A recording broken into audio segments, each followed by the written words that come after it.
I have had so many women ask me over the years, okay, you talk a lot about what a godly wife is supposed to be like, but how about a godly husband? What is my husband supposed to be like if he proclaims to be a Christian especially? What is God's plan for husbands? What should I expect from my husband? Well, I don't know the answer, but God has the answer, and He's written it down for us, especially in Ephesians chapter 5. You'll find a whole section really explaining what God's plan is for husbands. Can I read just a section of this to you? I'll start in Ephesians 5, verse 25, and run through 31. It says, "Husbands, love your wives as Christ loved the church and gave Himself up for her, that He might sanctify her, having cleansed her by the washing of water with the word, so that He might present the church to Himself in splendor, without spot or wrinkle or any such thing, that she might be holy and without blemish. In the same way, husbands should love their wives as their own bodies. He who loves his wife loves himself. For no one ever hated his own flesh, but nourishes it and cherishes it, just as Christ does the church, because we are members of His body. Therefore, a man shall leave his father and mother and hold fast to his wife, and the two shall become one flesh."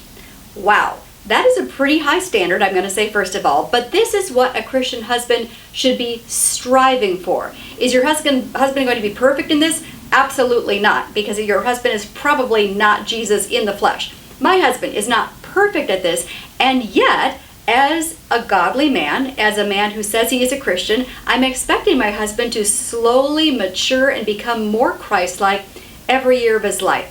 So this means, again, looking back at that first part of that scripture in Ephesians 5, it says, husbands should love their wives as Christ loved the church and gave Himself up for the church. Your husband is called to live a self-sacrificing life for you and his family.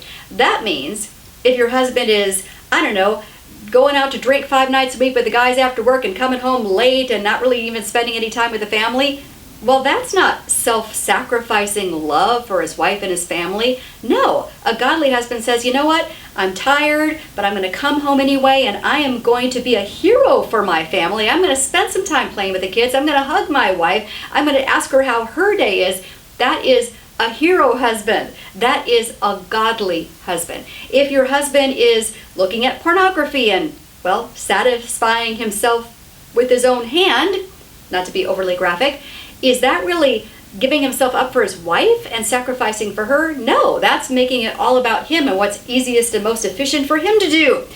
A self-sacrificing husband says, you know what, I'm going to fight the temptation to use up all my sexual energy with pornography, and I'm going to reserve myself for my wife, and I'm going to please my wife, and I'm going to build a fantastic sex life with my wife. Do you get the picture? And also, don't forget that last part of that scripture, verse 31.